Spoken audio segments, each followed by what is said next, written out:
You're all very welcome here to Grassroots TV. Today we're talking about hurling. We have in studio today Peter Pringle, 6 times Dublin Senior Champion hurler, and of course he played for Dublin as well. And we're delighted to have Stephen back in the studio. Stephen, Grassroots analyst. So Peter, tell us about the golden days with O'Toole's. Yeah, I played a long time with O'Toole's. Been a very good career. They were a fantastic hurling club at the time. I played from senior hurling from 81 to 2002, so it was a long time playing, and we were always competitive at the time. Yeah, 6 senior championships. Yeah, you were part of a 3 in a row team. Yeah, from 95, 96, 91, 3 in a row. We had some great players from O'Toole's: Joe Morris, John Thompson's. We were very lucky. We 2 Kilkenny hurlers joined us at the time: Shina Brennan and Eamon Morrissey. At the height of the career, All-Ireland medal winners with Kilkenny. Yeah, brought a lot to the team at the time. Yeah, although to be fair, I think there was a round of O'Toole's over this one day. To be fair, I think the 95 championship was won without those lads. Those lads came in for the second of that, I suppose, maybe. Yeah, booster for the Leinster. It was great to win the 95 with mostly Dublin lads, and we couldn't be accused of bringing in imports to win championships because, as I said, I've won 6, which was a great haul, but mostly won with homegrown players. Yeah, absolutely. Yeah, obviously the 2 boys were phenomenal hurlers. Like Morrissey, especially, I think Shiner was a great free take, but Morrissey, just when he got the ball, the crowd expected, didn't they? Yeah, there was something DJ Carey-esque about Morrissey. He hadn't got the same profile as DJ, but I think he was highly rated in Kilkenny, because he was a real goal getter, and you knew when he got the ball something was going to happen. That he was dangerous the whole time. Yeah. Funny, just we were talking beforehand, you would have felt maybe that there was a dynamic with Vincent's back in the 80s. It took a bit to get over the hump. Maybe they beat you in 2 finals, was it? Yeah, I came on the panel in 81, and Vincent's beat O'Toole's in the final in 81 and 82. They won the double, I think, both years, the football and hurling, but I think they weren't huge hurlers, but they just had a way of getting past O'Toole's, and to get over the hump, there's something lacking in O'Toole's at the time. Eventually we did, and when we did, we beat them in 3 or 4 finals since. Yeah. But Vincent's have a know-how in all sports how to win finals, and it's still current to this day. Obviously, like 10, 15 years ago, O'Toole's were one of the teams you expected to win the championship. People were nearly writing them off as relegation candidates for this year. Came out and beat Raheny then, I suppose. Where do you think things are at there? Yeah, I was at the Raheny Vincent's game, and I didn't think Raheny showed a whole lot, to endanger champions, but I thought O'Toole's might beat them, but I think they struggled. But O'Toole's had always fancied beating a younger team, and they have the know-how in that. I think Raheny have a bit to go to be challenging for senior. I think they were beating the senior B final. They might have won last year. Yeah, they were go for senior B last year. Yeah. So it's a big step up, and O'Toole still have enough craft, but I think the days are coming. The players are getting older, so I think the days are shortening for the. Yeah. And I think there definitely is that dynamic where I suppose you look and maybe obviously the 2 Ryans appear to be gone. They're not playing this year anyway. Obviously the Arthurs are gone. Well, they were younger lads, but last year, I would have gone through the O'Toole's team list, and there was half the team were in their 30s. Some of them in their late 30s, but I suppose you reckon there's that dynamic even against the younger Raheny's. Now Raheny obviously had Greg Bennett and David Henry, who were 37 or 8, but do you reckon there's that bit of know-how that still gets a team like O'Toole's over the line? Yeah, I think O'Toole's have always been a fantastic club to get the best and the longevity of our players. Like, even my own colleagues, Joe Morris, Sean Cairns, myself. Yeah, I was going to say, you didn't go early yourself. Yeah, we play on. It seems to be you play on till there's nothing left, and I think I don't know what it is in the club. They do. The players last a lot longer than other clubs. Maybe we don't train as hard as other clubs. I was going to suggest that maybe the club isn't as big, that there's not young lads pushing fellas out, but maybe that's the O'Toole's dynamic. Train a bit harder and last a bit longer. Yeah. Yeah, the underage structure now hasn't been as strong. For years, we'd get one good minor team, and we seem to bleed the teams. Like I know in my we were beaten in the minor final, but we got a lot of players from that team. Paul Gentons, myself, Jerry Curry played, and then in Michael Carton's time, they won the minor football league and hurling Division 1. Yeah, and O'Toole's can get a lot of players from one team, but certainly I don't know what the word is, So that team just doesn't seem to have come along in the last. No, 7 there or 8 hasn't been. years. No, there hasn't been a team, and the underage structure. They're in lower leagues, but Yeah. we're hopeful that it will improve and we'll stay senior. They will stay senior this year now because they've won a match against Raheny, Yeah, which it looks good. which is barring, good. Barring But I don't know whether they're unfortunately prolonging the inevitable. But Okay. I think they will always be better than one team in the championship. Okay. Yeah. So lads, Vincent's. What about Vincent's this year? Yeah, I was at the Raheny Vincent game, and I thought it was a poor enough standard, and I was disappointed with Vincent, but they still won comfortably in the end, and then they had a big win against you. So maybe I didn't. It was first round. There's always rustiness in first round matches, so they could. I don't know if they have enough hurlers to trouble the Coolers and the Crokes of this world or Ballybodens. I don't know. I think maybe we're being a bit harsh. I mean, Raheny aren't a bad side. I don't think they're going to get relegated personally. I suppose Vincent's had the job done by half time. Really, I would have felt, and they maybe took their foot off the gas a bit. I mean, can they cope with a Cooler or a Crokes? That remains to be seen. I mean, I suppose one or two things would have jumped out at me about Vincent. Ryan McBride, I mean, I maybe didn't watch him as closely last year because that Raheny game was more or less dead nearly by half time. I'd be a big believer that if you want to watch a midfielder's performance, you nearly need to just watch midfield. And I spent 15 minutes just watching the midfield, and I hadn't realised what a complete midfielder Ryan McBride is. I mean, he really is positioned, and he's a midfielder or a wing forward, because his positioning is good, his general midfield play is superb. When he gets on the ball, he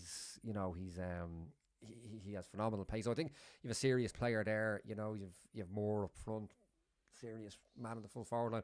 Noteworthy, I would have felt against Jude's was, Neil Billings gave a phenomenal man marking display on Danny Sutcliffe. Now, if you can do it on Danny Sutcliffe, you can probably do it. We'll leave Conor O'Callaghan out of the equation, but you can do it on anybody in Dublin, I suppose. Really, Yeah. and I just think it's a significant element when you have a man marker there that you can say this guy you can expect to put a stop or limit the damage of the marquee forward of another team in the half forward line. Maybe, I wouldn't be putting my money on them if they played Cooler or Crokes, maybe. But I think maybe they're just, they're a step closer to it. Or do you think I'm overstating it a bit? Yeah, they were semi-finalists last year, I think. But what I saw against Raheny, I wouldn't have been impressed. But Vincent's typical Vincent can up the ante. They don't. Yeah. They never fear. It's in their tradition. They don't fear anybody. No, at all, no. In football or hurling, and regardless of how they're doing, they always think, "Oh yeah, we can beat them." In my own playing days, you were talking about the '96 team. It was an unbelievable team with Shiner Brennan and Aim Morrissey, and I really worried about Vincent in the final. Yeah, it's just that mentality. Yeah, who are these fellas? We'll beat them. I remember speaking to him, trying to work out how we'd beat him, and I remember talking to Aim Morrissey, and he said we'd be okay.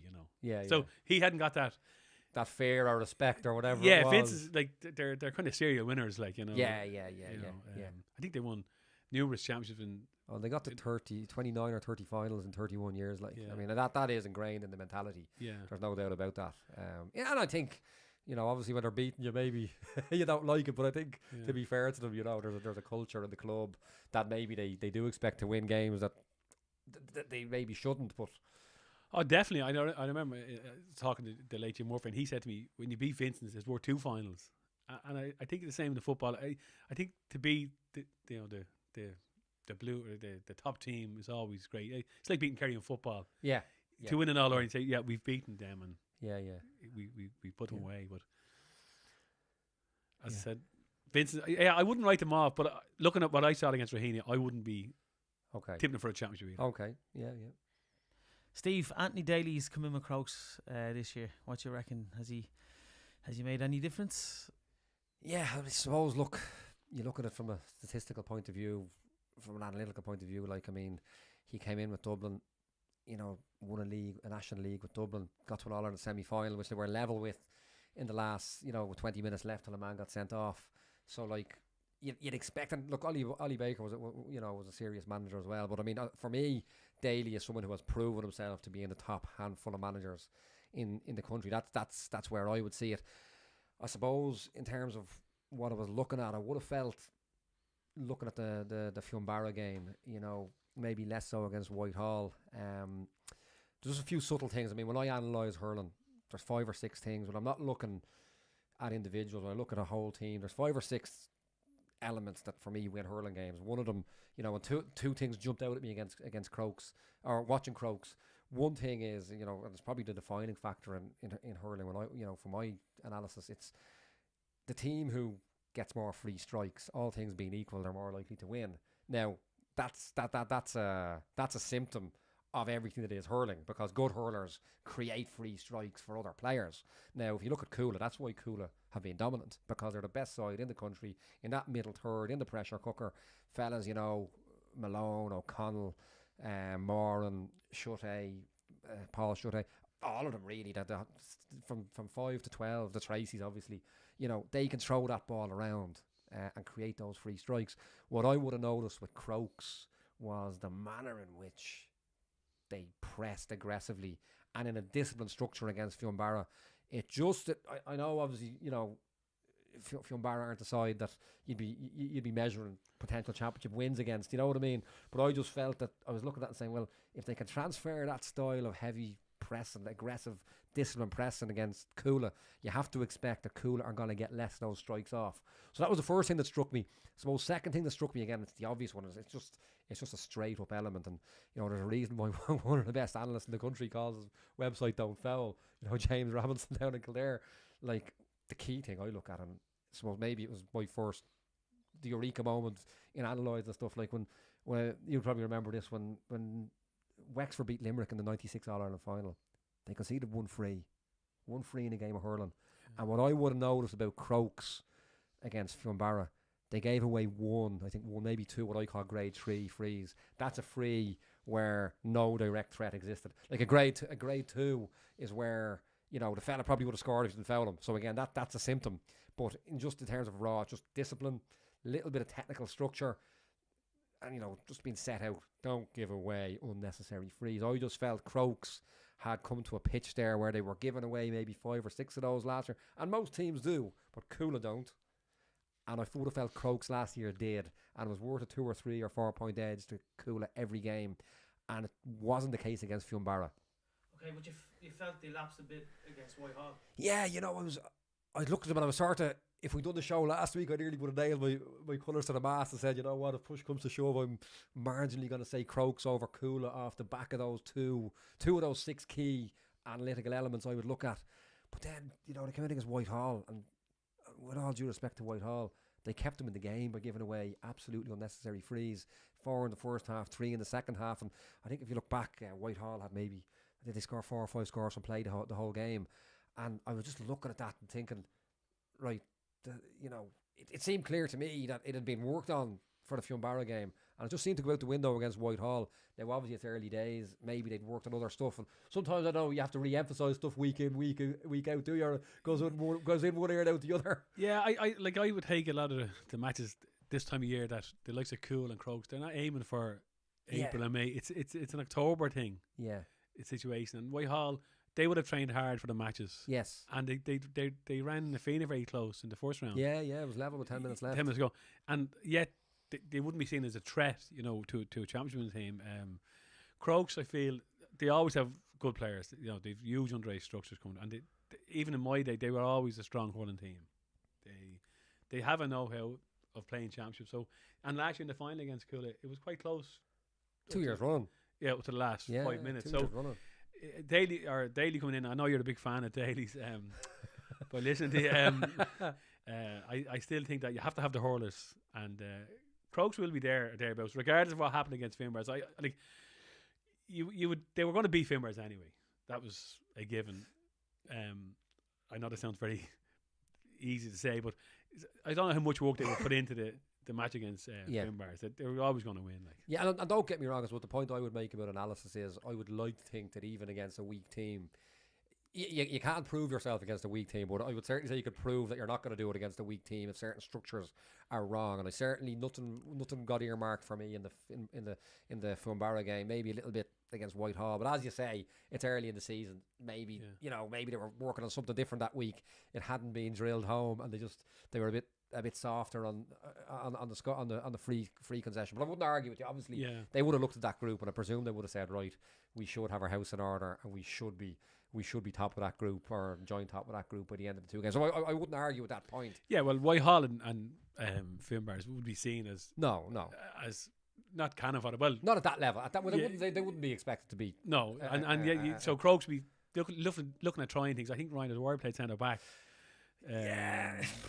I don't know. Has he the hurling nuance to play that kind of role? It's funny you say that. I mean, there were 2 significant tactical switches I've seen, and one I'm a big fan of, and one I think there's question marks. And again, I mean, you're a fellow who probably played into your twilight years. I'm a big fan of taking a certain kind of player who maybe played in the forwards all his life and putting them in centre back.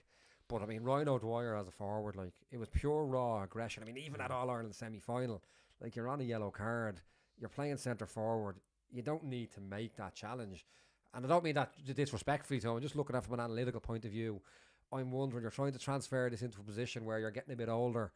Now you're playing centre back. I just feel it requires that bit more nuance and balance that I don't think, for all his hurl ability, I don't think it was necessarily O'Dwyer's forte. And he was certainly responsible for 1, I think maybe 2, possibly 3 of those grade 3s I'm talking about. Obviously Ross O'Carroll's out there. Maybe it's just a filler. It's one that strikes me as slightly peculiar. I'm wondering, is there a plan B there, or is it trying to throw a bone? Or yeah, I think you have to have a lot of nuance to play as an extra man. And as you say, I think Ryan is a bit of a battering ram, for want of a better word. Like, he is kind of in your face and all that. I don't know, but as in my own time, I'm a Paddy Carton huge stick man, like, and could ghost across the half back line and absolutely read the game, and it makes it look easy, so whether Ryan O'Dwyer has that,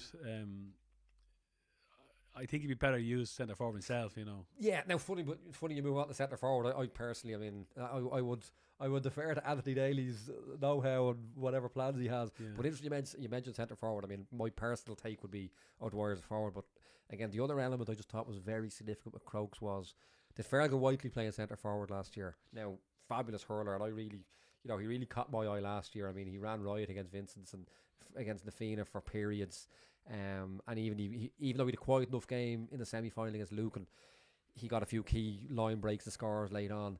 But I just noticed Caelan Conway has come in there at centre forward, and I just thought straight away I saw something. Like, the thing about Whiteley is he's just raw talent. He's pace, hurling, good in the air, take fellas on. And I suppose something that struck me, you can put Whiteley anywhere in the forward line and it'll cause hassle.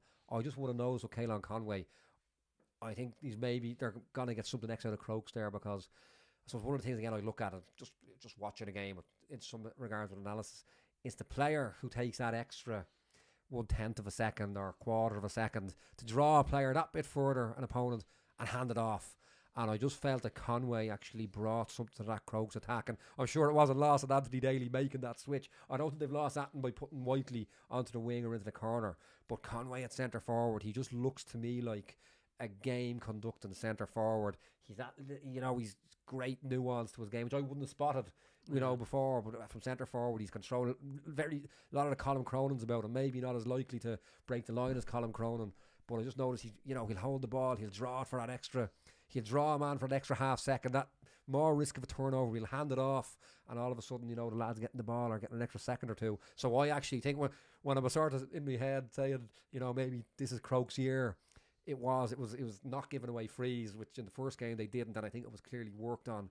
But I feel that switch with Caelan Conway to centre forward, I think it's key, and I think it could be significant in Crokes. I think I'm going to say 50-50 for now, if you ask me, Cool or Crokes, but I think Conway at centre forward is key. Yeah, I wouldn't know a whole pile about Conway. I know Fergal from development squads, and he is a very raw talent and all that. Okay. But there is a period in every game, or a moment in every game, where if there's a goal chance on, the smart guy knows when to, and you can't buy that. You can't teach it. It comes naturally. Some people know that all of a sudden the goal is there. It won't materialise, but you have to take it when it comes. And you're saying Caelan Conway is the man. I don't know. Well, what I'm saying is I think Whiteley is the man, O'Rourke is the man. Mark Howard, can't talk about Crokes without mentioning Mark Howard, coming from Cork, phenomenal full forward. He seems to have it all. Ball winner in the air, pace, he's a smart player. I'm not saying Conway will get you goals, but I think other lads might get more goals because of Conway's presence at centre forward. Yeah, you need someone to win a championship that has a goal. They smells a goal when it arrives, and most great teams have always had a goal getter, like you know. And I think to have that threat, like obviously cool to have Con. So that when the goal goes, when the ball goes in the full forward line, you're kind of saying, "Oh, there's danger here." Yeah. But I don't know whether I haven't seen enough from. Hang on, this is Mark Howard now. You might have a. Well, obviously he won a 21. Did he win in Munster last year with? I don't know. I would presume he did play underage. Oh, he Cork. played under. I presume he's not far off the Corks either. No, he played 21. He played 21 with Cork last year. Right, yeah, you know, he's a serious man now. You know, he'd be very much cut from the same cloth as Mark Schutte. You know, so. Yeah. But just going back to your point about, I think it's a bit early in the year to be, you know, tipping Croaks. Obviously, Coola be the front runners, but I there's been nothing in the final in the last year, so yeah. And I actually, after the match, I watched Ballybowden and Kieran's, and Ballybowden had struggled for a long time to put Kieran's away, but it was only after I said it was a good match. Oh, absolutely. So I thought I missed that game. I was in Galway on I Tuesday. thought Ballybowden were poor, but it wasn't. Kieran's had improved a lot. Yeah. And I said, oh yeah, Ballybowden are still. They have Keeney, they have Paul Ryan, they wing back Durkin. So it doesn't take much to get a run together. So depending on later on the chance. No, I'd agree with you on that. And fully, I wanted to talk about Kieran's. I mean, I think Jared Dinan, you know, Cork man. I think he's the development officer in Clontarf. He's managing there. You know, I think he brought something to Kieran's maybe they didn't have before. There was a structure and, you know, seriously disciplined side there. You know, and the matter which they came back against Coola, you would have thought dead and buried. I wasn't at the Bowden game, as I say, I was in Galway last Tuesday. But I mean, they're probably better than being out after 2 games. Suggest, would you think? From what you saw, it was an awful group like Ballybowden, Coola, Kieran's, and Bridges. Like, and I know Jared because Jared's involved with an under 14 South development squad. Okay, at the same age I'm involved in the North side, and there was a discipline about Kieran's that I won't say I hadn't seen before, but they certainly they had Ballybowden on the rack. You know, they had, and it was meticulous tackling. I mean, there was no loose swings. There was no risk in giving frees. There was no throwing your toys out of the pram because you were 9 points down going in at half time, just before half time. There was just I felt there was something. Jer brought something to Crave that, you know, probably, and it was notable last year as well. I felt, but yeah, and you know, it would have been the comeback of all comebacks if they'd turned Cool over. Yeah, no, I didn't see that much. I saw the Ballybowden game, but they beat O'Toole's well last year in the championship, which surprised me because I thought O'Toole's and Kieran's always a tight game. But they were just so far ahead, which kind of scared me because I said, oh God, I didn't know O'Toole's were that far behind Kieran's. But Kieran's have improved incrementally into the year. So I thought this year they're going to be unlucky. I think they're out of the championship this stage. They're gone. Yeah, they're and playing for relegation now to avoid relegation. Yeah, there's something wrong when one of your better teams. Well, I wouldn't say, but they certainly would be a top 8 team, I think. Yeah, look, I mean, I wrote an article about this last night, and I mean, I do think there's a question mark over the structure. They're evolving to the championship structures are evolving slowly to better structures. But for me, I mean, you seed the top teams, which is great. You keep your semi-finals from last year away from each other. But for me, there's 2 flaws in the current structure that could be fixed very quickly. One is the seeding structure. I don't want to be disrespectful to anybody who's in another group. So I'm going to put it in pure statistical language, which is if you made a statistics-based system where you're the first seed, second seed, third seed, fourth seed, forget about going into ELO ratings, which I'm a big fan of. As I said before, Shane Mangan runs out of Tal IT. Forget about even if you just took a simple seeding system. Last year's semi-finalists are the first seeds. Last year's quarter-finalists are the second seeds. Last year's third place team from the group are third seeds, and the 2 teams who came up with the 2 teams who avoided the relegation from the playoff are your fourth seeds. Now, if you look at that, if you took that system on the current draw, we have one group with 1 first seed, 1 first seed and 3 second seeds. We have another group with 2 fourth seeds, a third seed and a first seed. And I just feel, and so the point I would make, and this splits people, you know, should you seed it? Or is there, and I'm sure there's a romance. Look, you've got Satanta there who were intermediate for years and they're going into their last game. They might even qualify without beating Lucan if results go their way. But would you agree with me that it just takes a bit of something out. It lacks a bit of integrity, I think. I think you need the best teams in the semi-final. I think so too, and the Like, quarterfinal. you know, and unfortunately, if teams suffer, I know it can be unfair on the weaker teams because they're in with top teams, but I think you would like to see your 4 best teams in the semi-final, and it's good for Dublin hurling. It will improve the standard if players are out of the championship but this is April now, and 2 league games down, and there's nothing left to play for. Whereas if it would benefit the county team as well that all your players are playing. And I actually remember the first time we played Fogs in the first round. I think it would have been 2001 maybe, with O'Toole's, and I remember Fogs being beaten in the first round of a knockout championship in April or May, and I remember thinking Fogs are out of the Senior Hurling Championship before the summer. Yeah, and I remember thinking that's fundamentally wrong. Like, you know. I think so, because funny you said that in '96 we played a Fogs team, a very talented Fogs team in the championship, and we had China and Morrissey had joined us, but they didn't.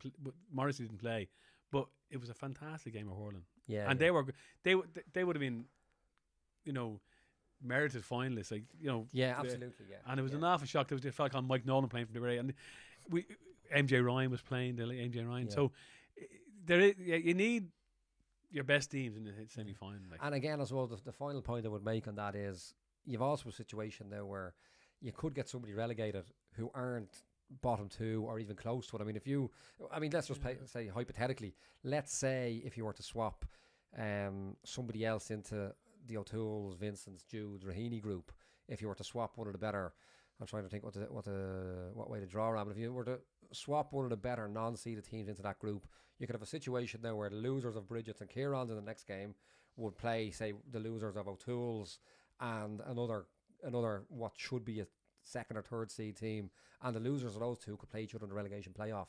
And all of a sudden, from a mathematical point of view, your 10th best team in the county could end up relegated, which I just think is fundamentally flawed. And I do think it's something. Obviously, look, your best team will win the championship, broadly speaking, but I just do think there's that, and the other element as well is you have a situation there where if Nafeen had played Crokes in the first game, and if Bowden had played Cool in the first game, those groups wouldn't be dead going into the last game. So if you seeded at 1, 2, 3, 4, you make your first seeds play in the first game. You have a rip roar in the first game. Whoever loses it is under pressure to win their 2nd and 3rd game.